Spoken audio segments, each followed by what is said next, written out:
A light moves above a dark field. At first it could be a lantern. Then the old story changes what the villagers think they see, a woman's head floating through the night.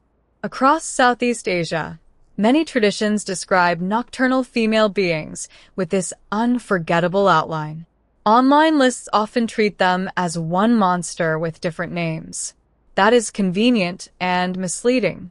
Thailand's Krasue and the Penanggalan of Malay folklore share a visual family resemblance, but their stories, habits, protective customs, and cultural histories are not interchangeable. Tonight, we will follow what connects them, what separates them, and why the difference matters. In widely told Thai descriptions, the Phi Krasue appears human by day. At night, her head is said to travel with a ghostly glow. Modern screen images make the body horror explicit, but older vernacular accounts are not a single fixed script. Some portray the Krasue as a dangerous spirit. Others emphasize hunger, contamination, secrecy, or the tragedy of a woman trapped in a condition she cannot escape. The details vary by place and teller. That variation is normal in oral tradition. It also means that a movie poster, a tourism website, and a village story may all show different Krasues without any one of them being the universal original. The Penanggalan belongs to stories told in parts of Malaysia and the wider Malay world. Its name is connected with separation or detachment. In many retellings, the being is a living woman associated with hidden magical practice rather than simply the ghost of someone already dead. At night, the terrifying part of her is said to leave the body and return before daylight. Stories frequently place her near childbirth, infants, or the vulnerable boundary of the home. Yet even here, versions disagree. Origins may involve a curse, forbidden knowledge, or a failed ritual. Folklore offers possibilities, not a single official biography. Look beyond Thailand and Malaysia, and the pattern widens. Cambodia has traditions of the AHP. Laos has the Kasu. In parts of Indonesia, names such as Krieng appear, while the Philippines has the Manananggal, whose body divides differently in many accounts. These beings are related by recurring images, night flight, concealment, female bodies, and fear around domestic vulnerability, but similarity does not prove one simple point of origin. Southeast Asia has always been connected by migration, trade, intermarriage, religious exchange, film, radio, and television. Stories travel through those networks. They also change whenever a new community makes them locally meaningful.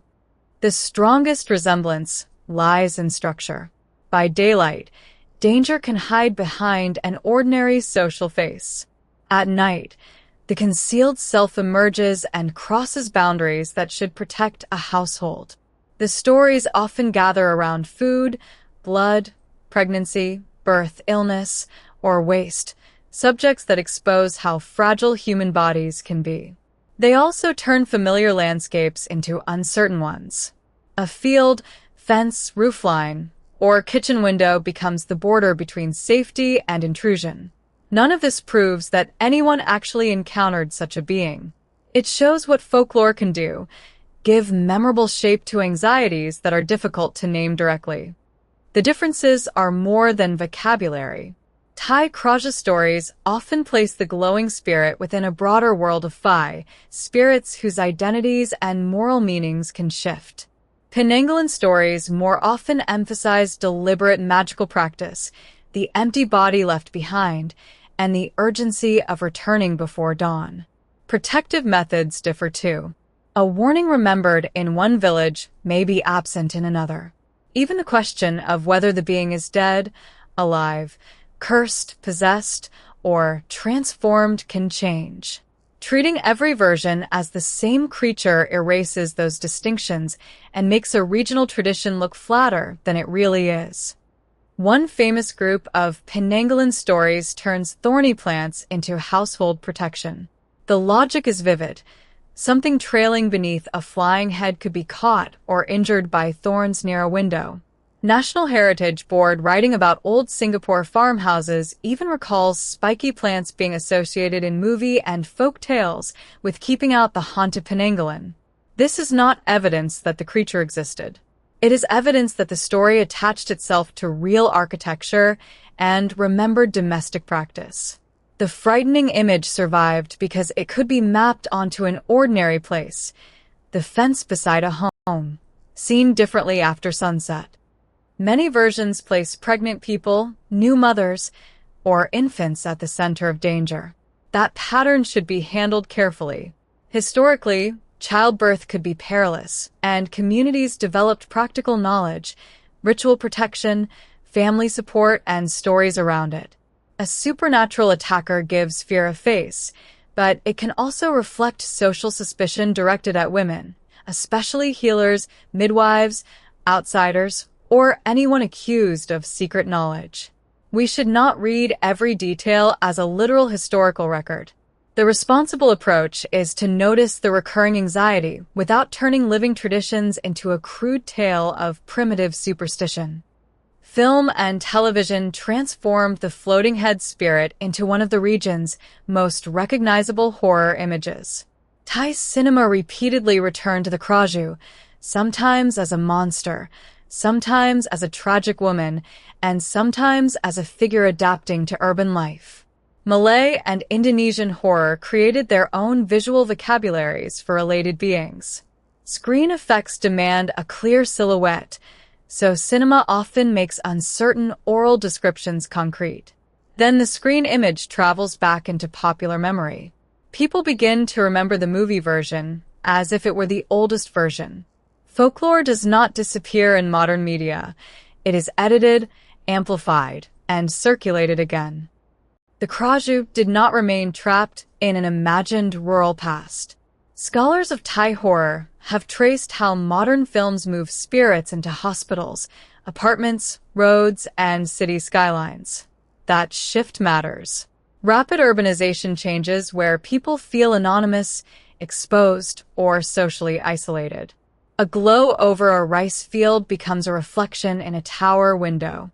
The old story survives because it can absorb new surroundings. It can speak about shame, desire, illness, class, and belonging as easily as it once spoke about the edge of a village. A living legend is not a fossil. It keeps negotiating with the present. It is tempting to draw arrows on a map and announce where the legend began. The evidence does not justify that certainty. Written records preserve only a small fraction of what people once told one another.